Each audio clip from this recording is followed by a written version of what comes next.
In Halloween 2, Deborah Hill and John Carpenter do the cheapest thing just to throw a little whammy in the movie, and they make it that Laurie and Michael Myers are brother and sister. And that taints every single Halloween sequel that happens afterwards, because he's not her brother. She's not his sister. That's just bullshit. That literally was them coming up with a stupid idea at the last minute. Yeah, but it's the cheapest thing. Nobody was coming from that point of view when they were making the first one. And what makes the first one so good is the fact that you don't know what it is that makes Michael Myers go, her. Yeah.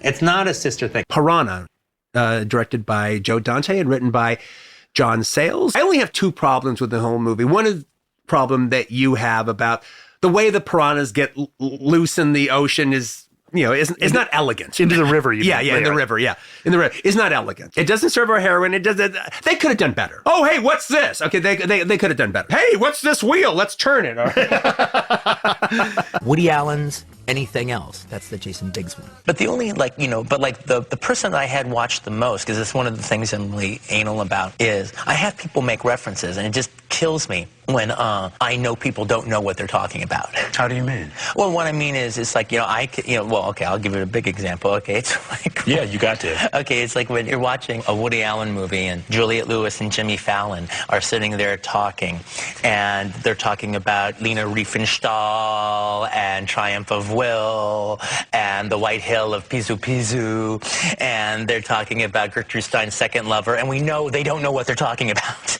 And the fact that, not only is Jimmy Fallon randomly having a conversation about Lena Riefenstahl, but he's actually written a monograph that is about Lena Riefenstahl in Vanity Fair in the movie. And I know Jimmy Fallon doesn't know who Lena Riefenstahl is. I don't really care for Natural Born Killers. I don't really recognize it as what I wrote. In fact, it was funny. I didn't see this, but it was like the friends of mine at the video store. They'd read the script for 2 years before it was ever made, and then and then they're like, "Oh my God, Quentin! There's this whole scene in the movie where Mickey is fucking Mallory, and then he looks at a female victim who's tied up in the corner, and he starts fantasizing about her, and they go." Mickey would never do that. Right. Mallory would never cheat. Mickey would. I mean, the point of the thing is they unnaturally live for each other at the expense of everybody else on the planet Earth. Something Wild was always that kind of movie for me, when I saw it. And I remember I took a buddy of mine who wasn't part of the Video Archives group. He was he was a writer, and he kind of had a harder life. And I took him to go see it, and he's really enjoying it. He pointed out something amiss about the movie, and he told me about it. And I knew he was right, but I immediately dismissed it because I didn't want anything to ruin the film. And I was able to dismiss it. I watched it again in 2017. I hadn't seen it in a long time, and I watched it again. And when the scene happens, it completely took me out of the movie. Okay, so here's the scene. It's when he goes and has this confrontation with Ray Liotta in the coffee shop, with Melanie Griffith there. Now, there's a lot of things going on in here. He wants to take on Ray Liotta. He wants to get Melanie Griffith away from Ray Liotta. But he wants her to see him standing up to the guy. He wants her to see him save her and work it all out. So, it's going on. Now, we know Ray Liotta's not a joke. This is a dangerous cat, man. And, you're playing with fire here. Then cops come into the diner and sit in the booth behind them. And it's like, well, tell the fucking cops. I mean, she's practically kidnapped, but even if, maybe that might not work out as well in her eyes, all right, as far as getting her away. But if this guy is as dangerous as he proves to be, and as we think he already is, and as he should know he is, just tell the cops. He witnessed an entire robbery. They brutalized the Asian kid. He pistol whipped the Asian kid in the store. He has enough to get Ray Liotta arrested right then and there. Okay, well, why it's there is for a comedy moment that he can't really do anything because the cops are there. He can't just punch Jeff Daniels, all right, because the cops are there. And then Jeff Daniels is like, hey, officers, how you doing? How you doing? So there's a joke, and that always got a laugh. But my friend who was street was watching the movie. Why isn't he just telling the fucking cops? I mean, he witnessed an entire robbery. They're looking for that robber. That kid is in the fucking hospital with a purple face. Anyway, it's just like I couldn't get past it. But it was a big flaw. It was a big story flaw. It wasn't then. No, it definitely dimmed for me. But that doesn't matter. What really matters was how exuberant I thought it was at the time when I needed exuberance. I really got a kick out of it. Oh, yeah? Yeah, I thought it was really good. Me and Paul have talked about this, though. I mean, I actually think there's a slight flaw in Boogie Nights, and the flaw in Boogie Nights is the perception of the Burt Reynolds character. And what I mean by that is this: Paul can say he's not based on the director Gerard Damiano, who directed Devil and Mrs. Jones and Deep Throat. He is. He obviously is. He looks exactly like him. And Gerard Damiano has a very unique look. So you have to actually make him, Burt Reynolds doesn't look like that. So you actually have to go out of your way to make him look like Gerard Damiano with the gray and black Van Dyke that he wore and the kind of wavy gray hair that he wore. That's not Burt Reynolds' look. That is Gerard Damiano's look. So he went out of his way to make the guy look like his exact double. So you can't say, I didn't mean him to be that guy. Yes, he did. Here's my problem with the film, though. Yes, I do think it's honest about being a filmmaker. But my problem with it, though, is when he makes the cop movie, the porno cop movie, and he's killing himself doing it, and then you see the film looks like a piece of shit. It looks horrible. Now, believe me, I've seen more porno movies than Paul have because I worked at the porno theater.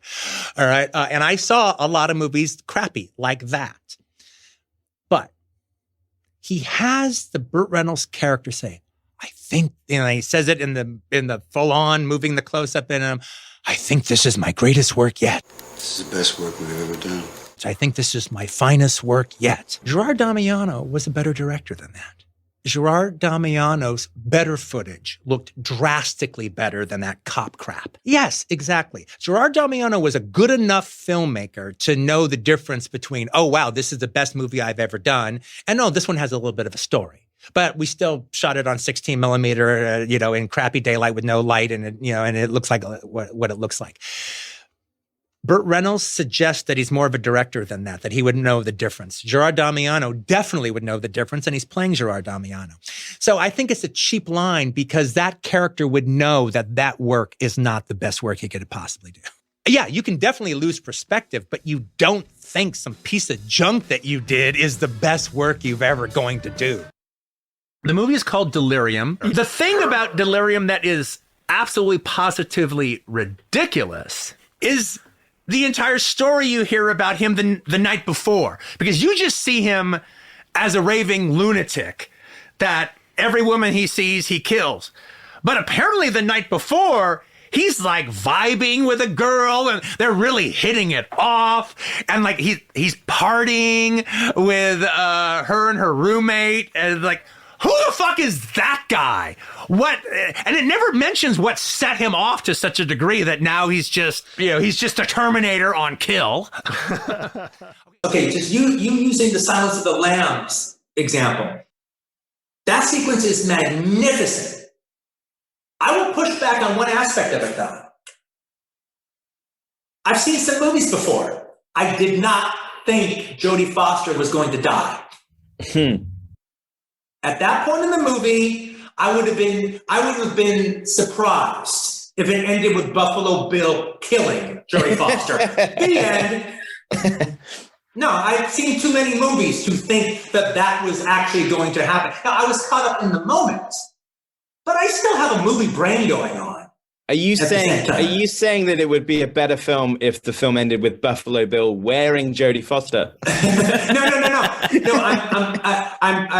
I'm using it to go back to Once Upon a Time in Hollywood, because one of the reasons that scene works so effectively is because Cliff could die. Narratively, movie-wise, in every way, shape, and form. He could die in that sequence. What's going on here? What's going on here? What's going on here? What's going on here? Put that down. What's going on here? What are you doing? What are you doing? Do you not talk to me? What's going on here? What's going on here? What's going on here? What's going on here? Put that down. What's going on here? What are you doing? What are you doing? Can you not talk to me? What's going on here? What's going on here? What's going on here? What's going on here? Put that down. What's going on here? What are you doing? What are you doing? Can you not talk to me? So you know she's not just a guy from around here. You're actually a paparazzi guy? But if that was off, I'd be whipping your ass up and down.